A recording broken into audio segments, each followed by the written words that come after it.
It's a blowout. 8th inning, 10-3. Bases are loaded for Verlander, who waits on a 3-0 pitch. He swings, and it's a high fly ball. Deep center field.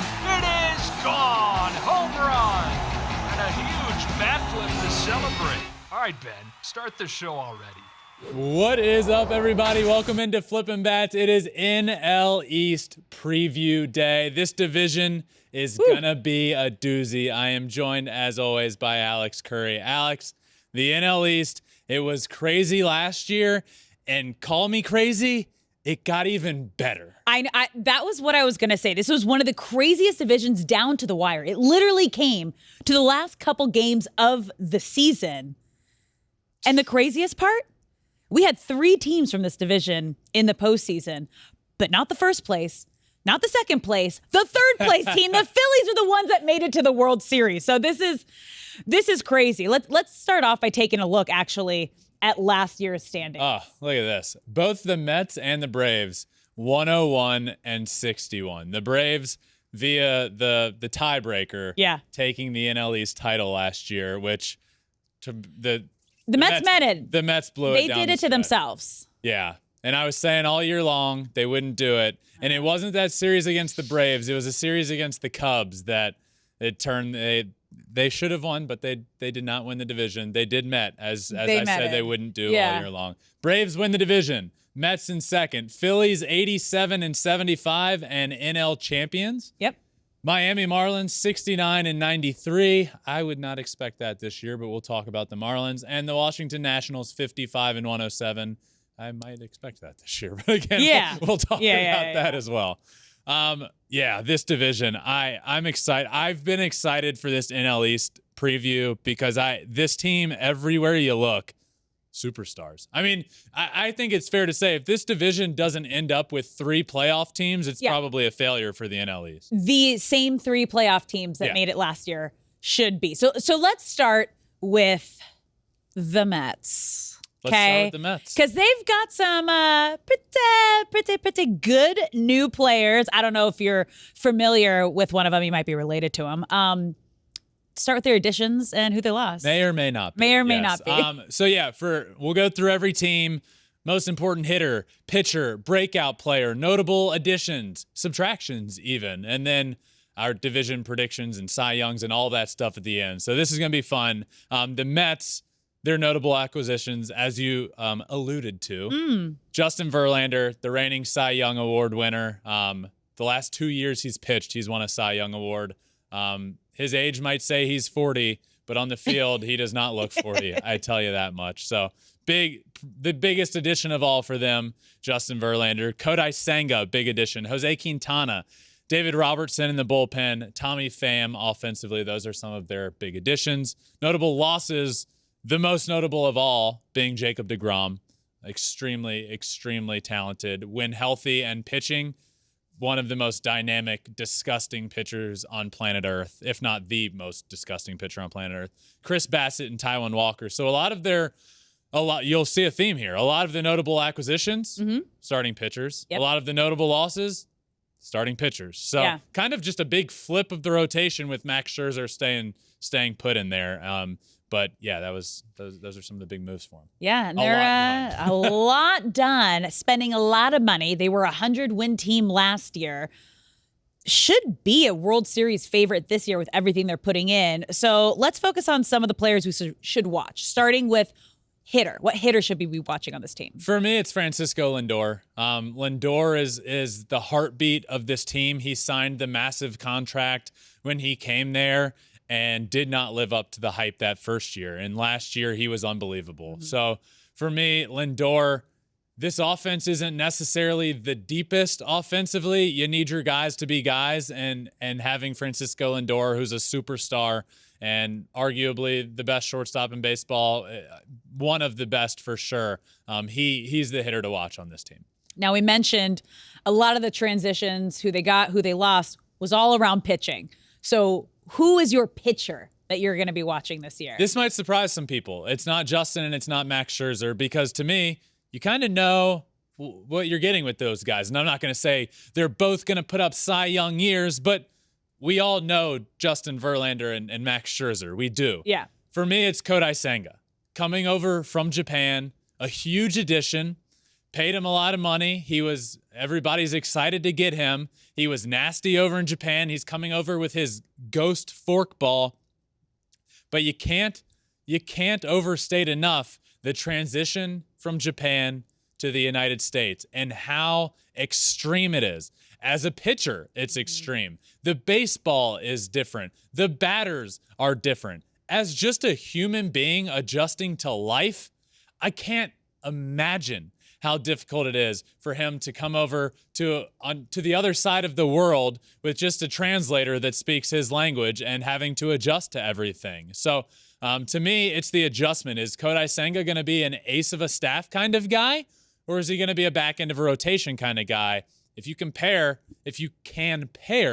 a Kodai Senga ace of a staff with Justin and Max Scherzer, I mean, this rotation goes from what I believe is the best rotation in baseball to no doubt, hands down, the best rotation. But I'm excited to watch that ghost forkball in action. It's been good in spring training, so we'll see. Same. Now, you hit the nail on the head there, because I remember watching Shohei Ohtani that first season when he came over from Japan on the Angels. Close and personal.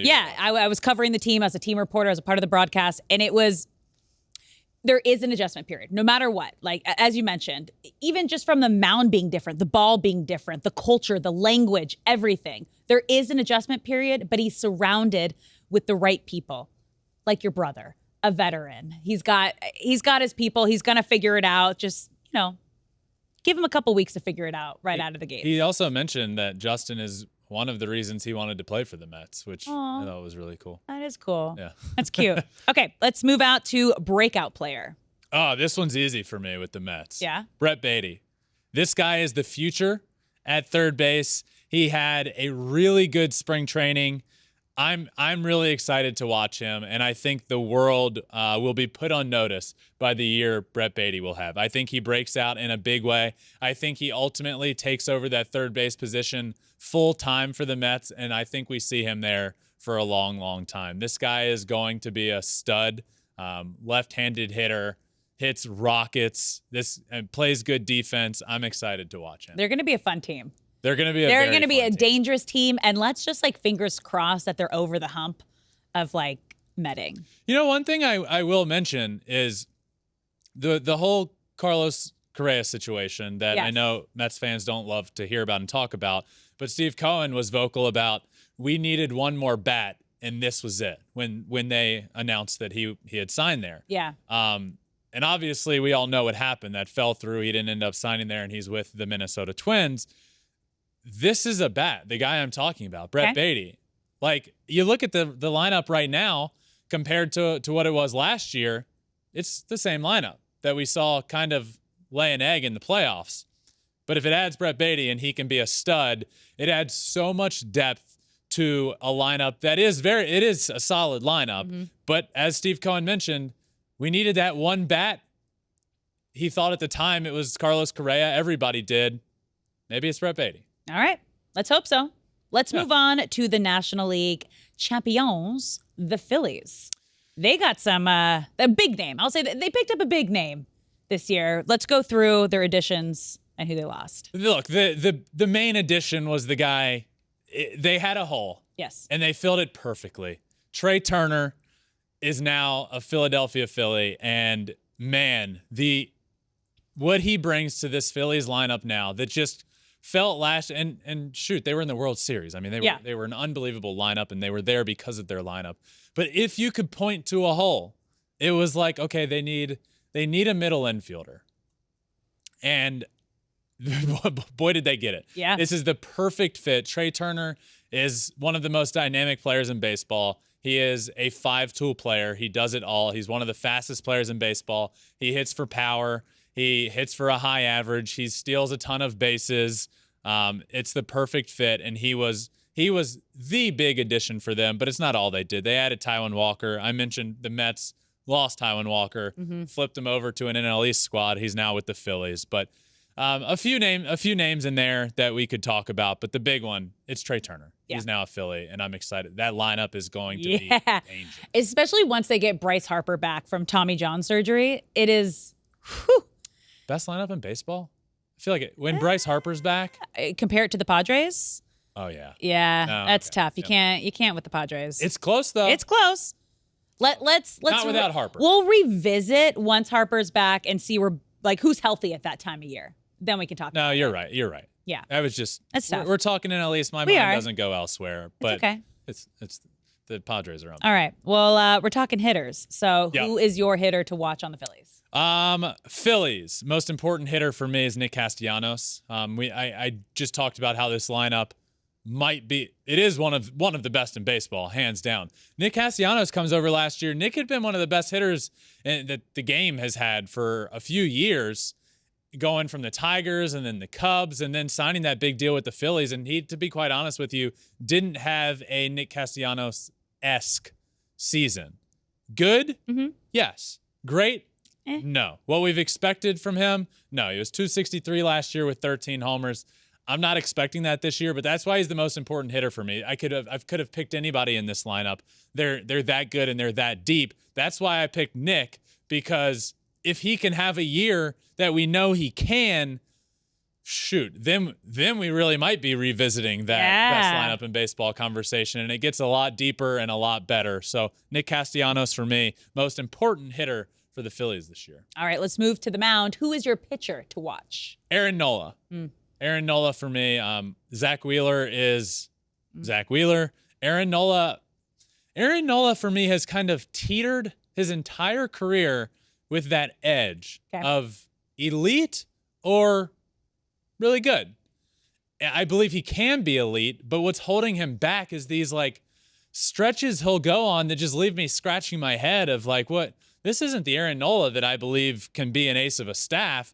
And then he'll find it at a certain point. But for me, the edge he pushes past that edge when he finds the consistency of being the the Aaron Nola. Nolan Arenado and Aaron Nola. Yeah. Don't go there. I know.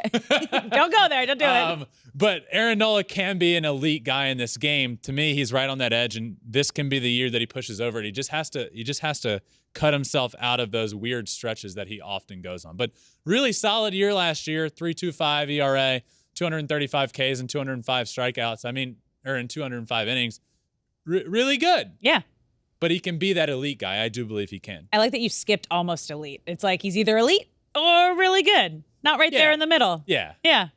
But those bad stretches for him they're bad. are I get it. That's why there's a jump. But he's good. He's good in the World Series. We saw it up close and personal. And the NLCS. We did. We were there for that as well. He was really good. He was great. All right, let's move on to your breakout player for the Phillies. This is a name that I feel like most people know, but it's Alec Bohm. Mm-hmm. And I feel like he's been good, but I feel like this is a year he can really break out. Last year was an interesting year because he started the year, the beginning of the year for Alec Bohm and Philly, the way it ended, I couldn't have seen this coming. The beginning of the year started with him having the yips at third base, not hitting great. He was caught on camera saying, "I hate this effing place." It was just not pretty in Philly for a little while. The year he ended up having was great. I think he's ready to put it all together. I think he's ready to have a full season. I wouldn't be surprised if Alec Bohm is an all-star this year. Okay. I believe he has that much potential. He's gotten a lot better at third base defensively, and that's a full credit to him. And offensively, I think he's taken that next step. He's enormous. He's got a ton of pop. I think this could be the year that Alec Bohm announces himself as a elite third baseman in the game. Yeah, 280 last year with 13 homers. I would say not bad. Really good. It's really good. We love a good comeback too. So we love to see a player be able to turn it around. But let's move to the team who won the NL East last year, the Atlanta Braves. They also some big moves this offseason. One really big move, and it's Sean Murphy. Acquiring Sean Murphy, the catcher from the Oakland A's, who is, if you're not familiar, well, you might be after this year now that he's on a great team. Most likely a playoff team. Yeah. And it's a lot more, they're a lot more exciting to watch than perhaps, say, the Oakland A's where he was. But this guy is one of the more exciting younger catchers in the game of baseball. And the Braves acquired him. And they did what they do best. And it's immediately lock him up to a long-term, low annual salary deal. I don't know how they keep doing it, but boy, do they. It's the Braves way. So they got it. They had a few additions, but he's the one I want to talk about. It's the main one. It's the main move that they made, the main acquisition. A really, really weird trade. It was the A's and the Braves, but somehow the Brewers landed William Contreras. It was really odd. But Sean Murphy is an Atlanta Brave. That's what I wanted to talk about. Losses, I mentioned one of them. William Contreras. He's now with the Brewers. Dansby Swanson, the big one. Their shortstop, gone out the door. Chicago Cubs there. Kenley Jansen, gone in the back end of the bullpen. And Adam Duvall as well. So, a lot of turnover there. A lot of turnover, but they still have a lot of young talent. And that's their jam. Yeah. Well, I don't want to say Dansby's gone. But, like, Acuna, Austin Riley, I mean, this Michael Harris, and this lineup is still going to be unbelievable. I like the Braves a lot. They are young with a lot of potential. So let's start with your hitter. Who's your hitter on the Braves you're watching this year? It's Ronald Acuna. Has to be. Ronald Acuna Jr.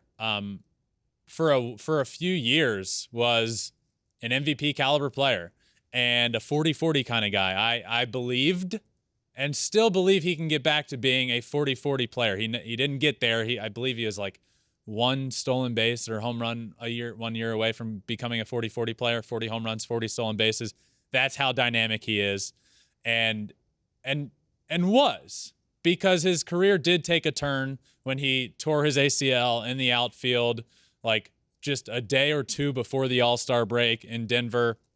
I was literally sitting at the rooftop bar of my hotel in Denver for the All-Star game, watching it happen live because it was their last game. And I was like, man, these guys are literally about to get on a plane and come here to Denver.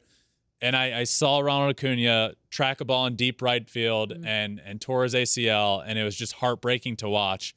And last year, it's almost a full year recovery, but it's more than that. You don't come back right away. And he played last year. He hit 266 with 15 homers, stole 29 bases. I think we see Ronald Acuna Jr. get back to MVP type player Ronald Acuna Jr. And I can't wait. He's more than a year removed now from that surgery. I'm excited to watch him this year. The team's better, the division's better, the league's better when he's playing to his full potential and he's healthy. Yep, absolutely. Let's move to the mound. Who's the pitcher you're watching? Spencer Strider. Of course. We get a full season of Spencer Strider, and I can't wait. He was the fastest pitcher in history to 200 strikeouts in a season, passing Randy Johnson, who was the previous fastest to get there. He didn't even pitch a full season.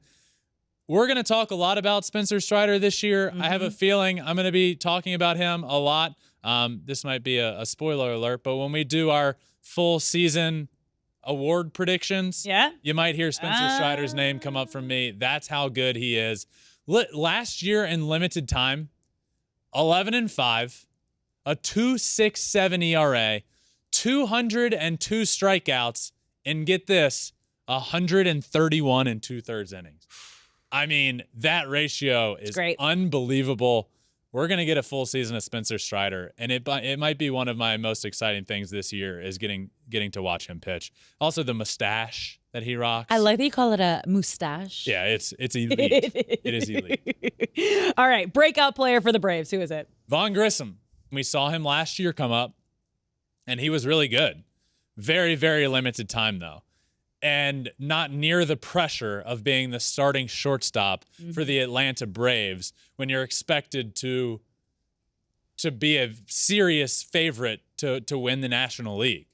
We saw him come up, hit 291, 5 homers last year in only 41 games.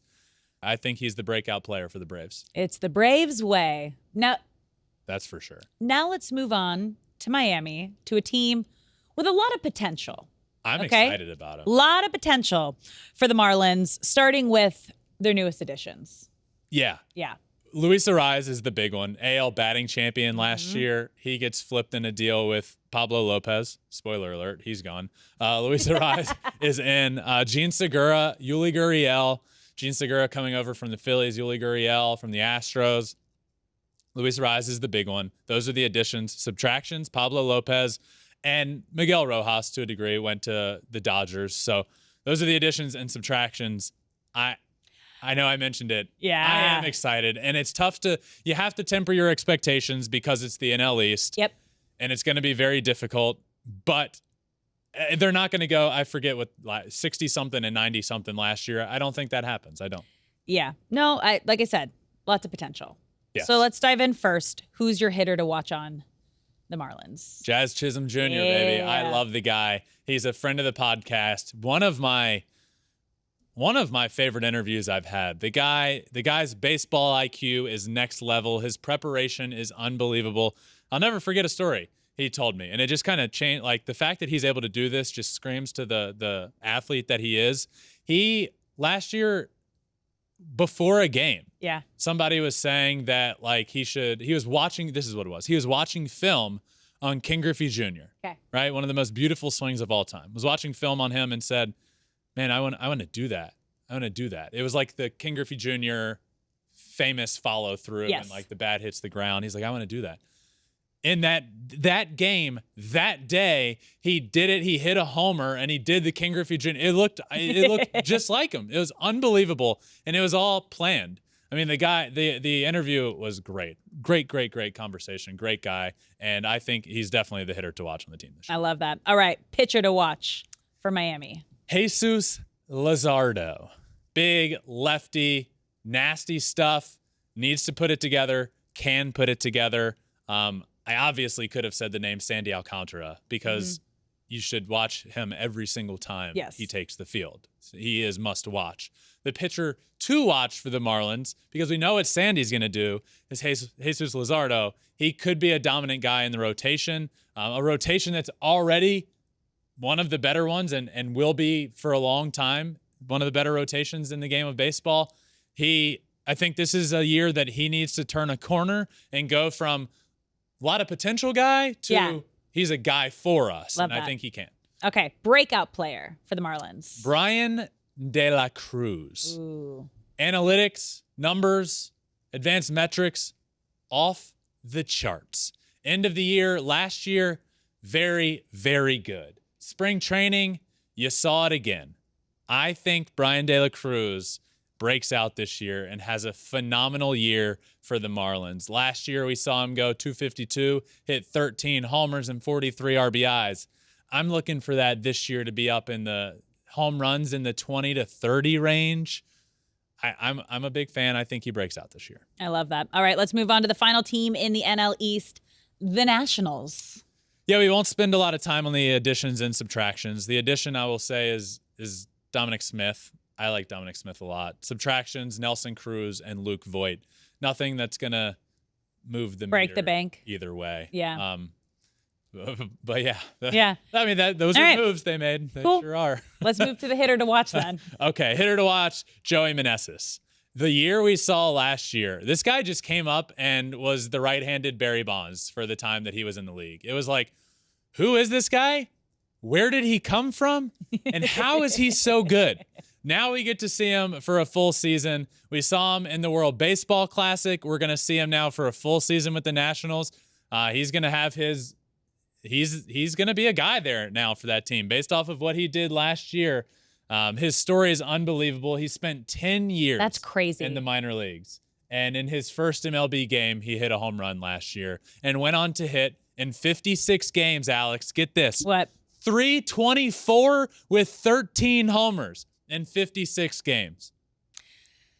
Unbelievable. Born for that moment. Talk about the never quit attitude. Yeah. That is this man right there. Yeah. Okay, pitcher to watch for the Nationals. Josiah Gray was in a big deal with the Dodgers. He was a big-time prospect.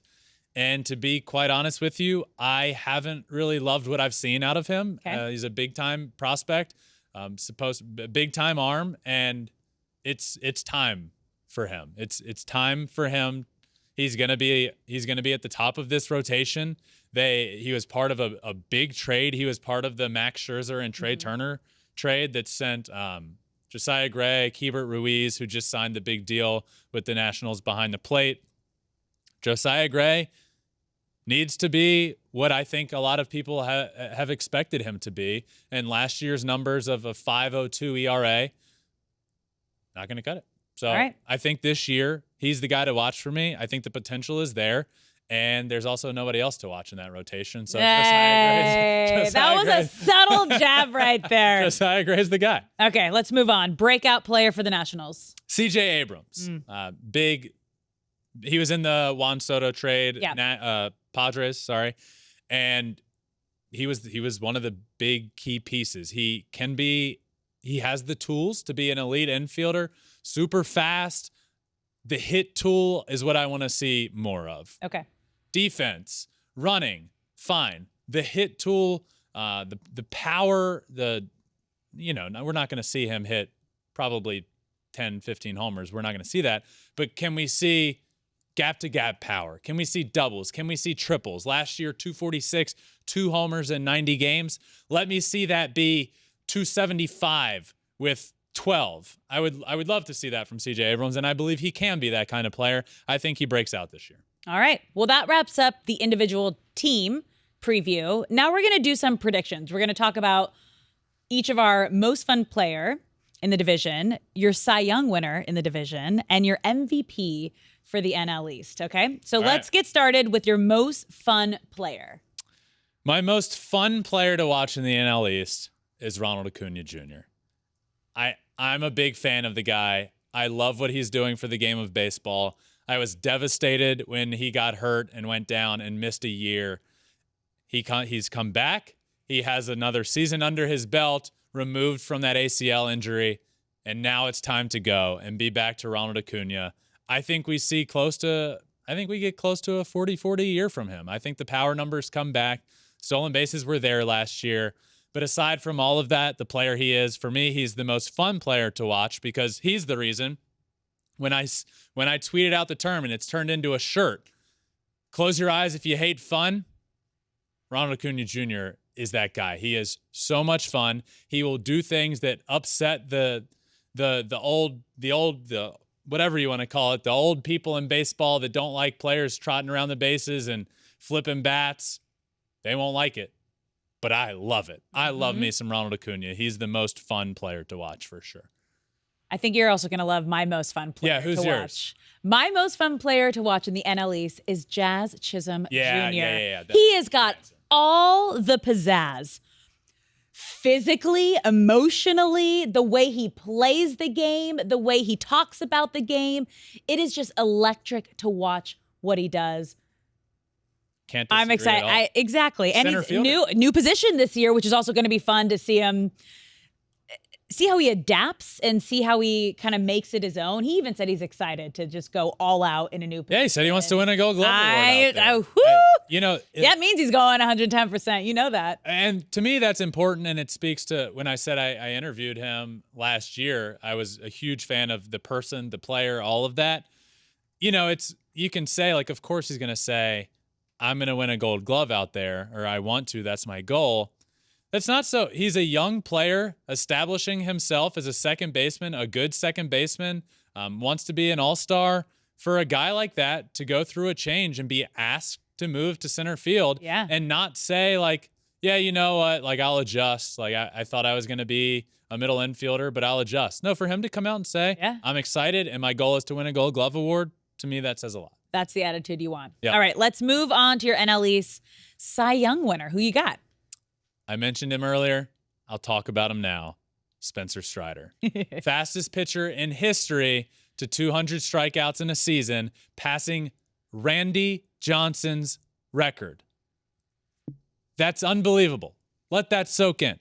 Spencer Strider came up in the middle of last season and passed Randy Johnson's record for fastest pitcher in a season to 200 strikeouts. He throws 100. He has a wipeout slider. He has a fantastic mustache. I truly believe that Spencer Strider can not only be the Cy Young, if you will, of the NL East, but the Cy Young of the National League. I believe he has that potential. I believe he wins a Cy Young Award at some point in his career, and who's to say it's not going to be this year? I love it. Who's your Cy Young Award? Oh. Did you pick my brother? Ben, I am shocked and I am shook that you did not pick your brother as the Cy Young winner. So I had to, of course. I have Justin Verlander as the NL East Cy Young winner. I mean, he is the reigning AL Cy Young winner, Twice. World Series champion. The last 2 seasons he's pitched, he's won a Cy Young. Why not make it 3? He's with a new team. He is new team, new division, new reason to dominate. How did you not? Well, I'm not going to root against it. I promise you that, Alex. Okay. I would All love right. to see it. Okay. I would absolutely. Well, then I'm here to take it. I'm here to pick it. Yeah, go ahead.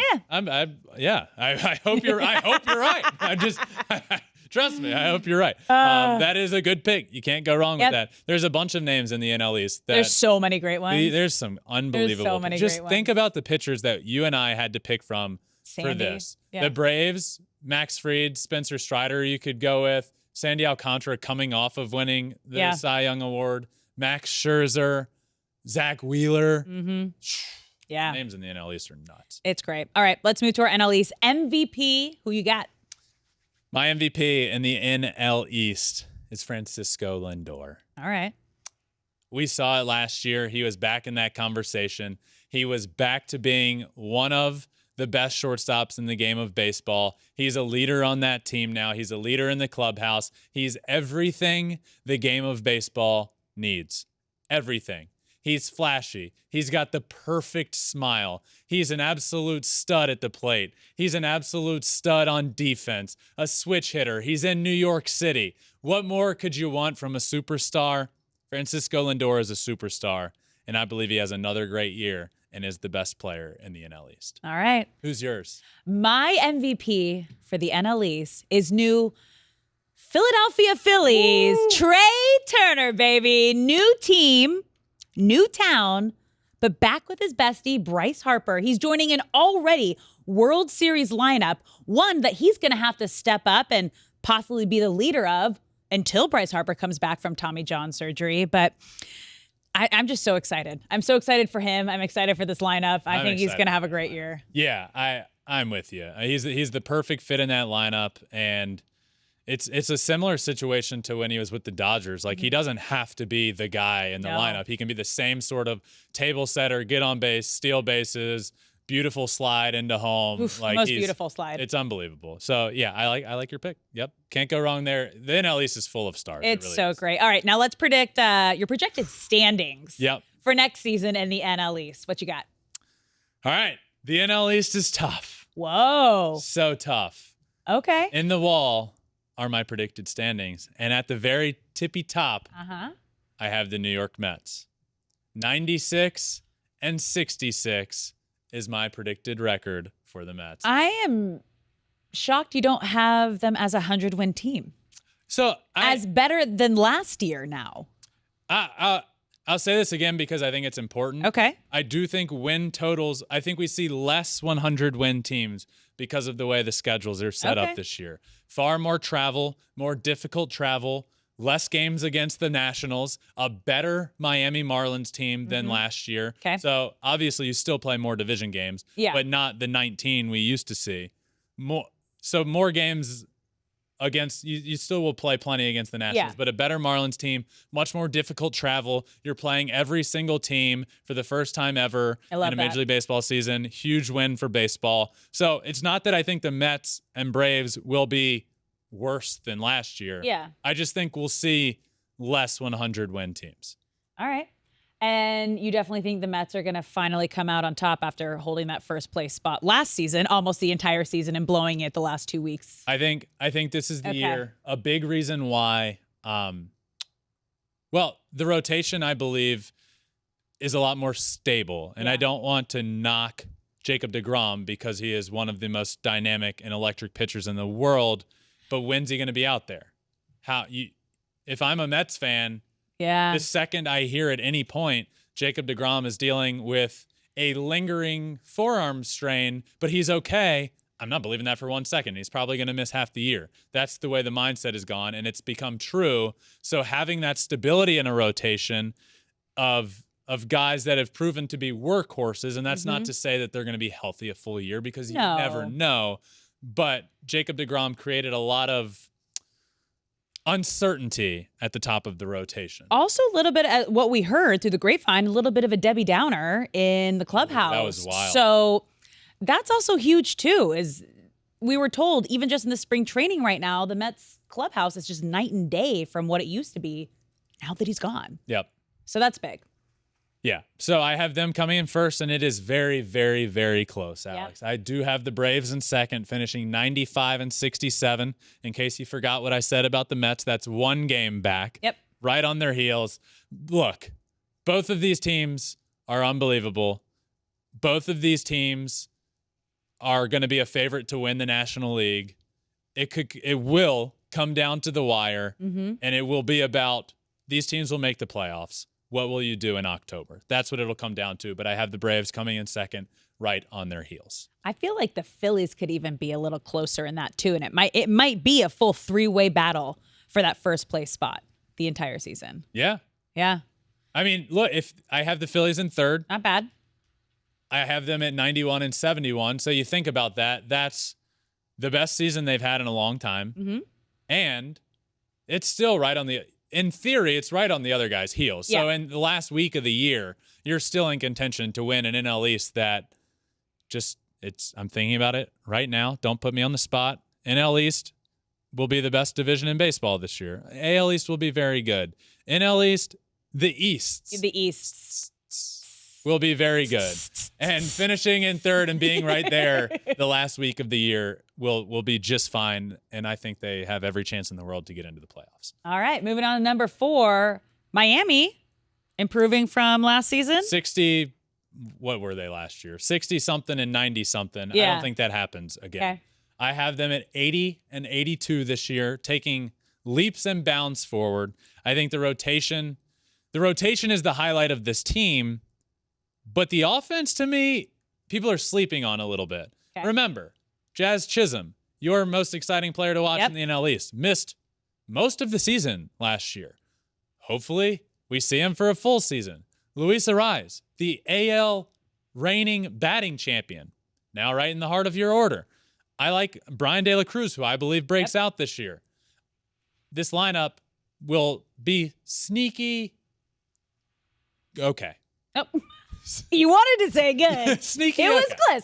Sneaky okay. But pair that with their elite pitching, you have a team that's So right much around potential. 500. So much potential. Yep. All right, moving on to your last place team in the NL East having a 100-loss season. Yeah, one of a very few amount of teams that loses 100 games. I have the Nationals at 59 and 103, and not good. No. And I don't have a ton else to say about that. That's it. I think they come in last. I think it goes Mets, Braves, Phillies, Marlins, Nationals. And probably the best division in the league. Let me ask you this, Alex. What? Before we finish up, Okay. I'm going to put you on the spot. Up. If you had to pick a winner today, right now, of the NL East, who would you pick? Oh, for the NL East? Yeah, who would you have winning it? Oh, yeah, the Mets. You do think the Mets? Yeah. Okay. Yeah, 100%. 100%? Yeah. All right. Yeah, You they heard got to it do here. it. They're winning You got to do it. All right, that is our NL East preview. This division is going to be a blast. We all know the Mets and Braves are going to be great, but the Phillies this year, coming off a World Series, their lineup got better. The Marlins will be much improved. The NL East is a division to keep your eyes on all year long. Thank you all for listening. I really appreciate it. The division previews have been a blast. Make sure you guys subscribe everywhere you listen to podcasts, or anywhere and anywhere. Apple, Spotify, wherever. We're also on all social media, Twitter, Instagram, Facebook, TikTok, and you can watch every single episode on YouTube as well at Flippin' Bats Pod for all of them. Thank you all for listening. The season is right around the corner. Let's go. Until next time, this has been another episode of Flippin' Bats.